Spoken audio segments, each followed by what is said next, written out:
नमस्कार दोस्तों, मैं उमेश के शर्मा आप सभी का स्वागत करता हूं अपनी YouTube चैनल एस्ट्रो उमेश में। जो हमने लास्ट वीडियो में आपके साथ डिस्कस किया था और बताया था कि आगे आने वाले वीडियोस में हम एक एक ग्रह को वास्तु के अनुसार देखना और एस्ट्रो वास्तु में उसका क्या इम्पैक्ट है और उसको कैसे पहचानेंगे।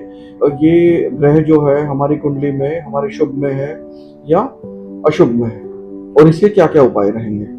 तो इस वीडियो में कंटिन्यूशन में हम यही डिस्कस करेंगे। आज हम जिस ग्रह को डिस्कस करने वाले हैं वो है देवों में देव शनिदेव। दोस्तों, शनिदेव को एक जज की तरह देखा गया है। कर्म फल दाता कहते हैं इनको, कि जैसे कर्म आपने किए हैं उनका फल देने के लिए शनि आपकी कुंडली में आते हैं।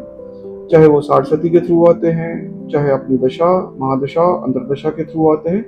आपने अपने जीवन में जैसे कर्म किए हुए होते हैं उसी के अनुसार शनि की दशा आपको फल देके जाती है। क्या आपके बनते बनते काम बिगड़ते हैं? क्या आपकी मेहनत का फल बहुत लेट से मिलता है? आप बहुत मेहनत करते हैं और फल बहुत लेट से आता है? क्या आप अपने जीवन में बार बार छोटी और बड़ी परेशानियों से ग्रस्त हैं? अगर ये सारे लक्षण आप में पाए जाते हैं तो आपको अपने घर में आपकी कुंडली में शनि की अवस्था देखनी है कि शनि आपके शुभ में है या नहीं। ये छोटे छोटे संकेत हैं जो आपको जीवन में एहसास दिलाते हैं कि शनि की दशा आपके जीवन में आ चुकी है और आपने अपने पुराने कर्मों के फल के लिए अपने आप को किस तरह से प्रिपेयर किया है। अगर आपने अच्छे कर्म किए हैं तो शनि आपको बहुत लाभ देके जाएंगे। अगर आपसे कुछ गलतियां हुई हैं जीवन में तो यही समय है कि आप उनको सुधार सकते हैं। शनि क्या चाहते हैं आपसे?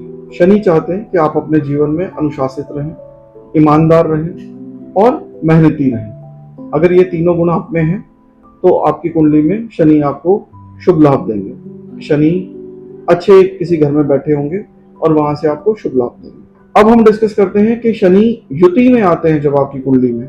जैसे हमने अपने पिछले वीडियोस में भी काफी वीडियोस में बताया है कि आपके पास अगर आपकी कुंडली नहीं है तो आप अपनी कुंडली खुद से मोबाइल एप्लीकेशन पे बना सकते हैं, जिसके लिए आपको सिर्फ 3 चीजें चाहिए।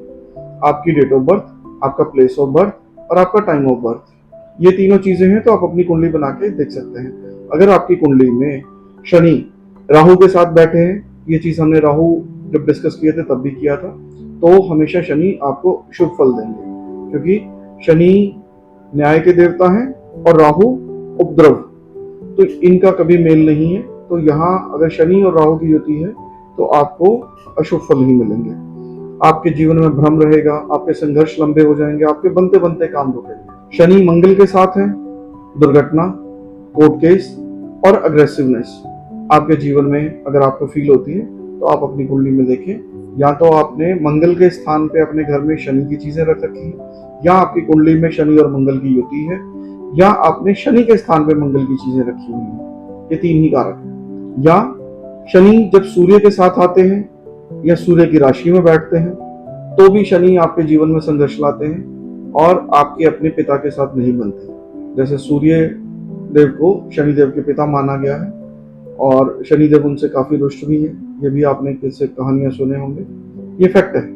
तो अगर आपकी कुंडली में शनि और सूर्य एक साथ है तो आपकी अपने पिता के साथ नहीं बनेगी और आपके संघर्ष लंबे रहेंगे। शनि चंद्र के साथ है तो आपको अकेलापन मिलेगा। आप भीड़ में रह के भी अपने आप को अकेला पाएंगे। आप डिप्रेशन में बहुत जल्दी चले जाएंगे। जो बच्चे डिप्रेशन में बहुत जल्दी जाते हैं उनकी कुंडली में आप देख सकते हैं एक कारक शनि या तो चंद्र की राशि में बैठे हैं या चंद्र के साथ बैठे हैं, तो ये इम्पैक्ट आता है। अब हम डिस्कस करते हैं किस किस घर में आपकी कुंडली के 12 भाव में किस किस घर में शनि अशुभ है। जब शनि शुभ होते हैं तो आपको मालामाल बना देते हैं। शनि जिन पे बरसते हैं, आप बड़े से बड़े बिजनेसमैन को अगर देखेंगे तो उनकी कुंडली में शनि बहुत अच्छे मिलेंगे। आपने मोस्टली देखा होगा कि जो बड़े बिजनेसमैन होते हैं उन्होंने अपने हाथ में या अपने गले में नीलम की अंगूठी या पेंडेंट पहना हुआ होता है। यही कारण है क्योंकि नीलम शनि से बिलोंग करता है। अगर आपने कुछ रिलेट किया है अपने घर में या अपनी कुंडली से हमारी वीडियो को देख के, तो आप प्लीज उसको शेयर करें हमारे साथ। नमस्कार।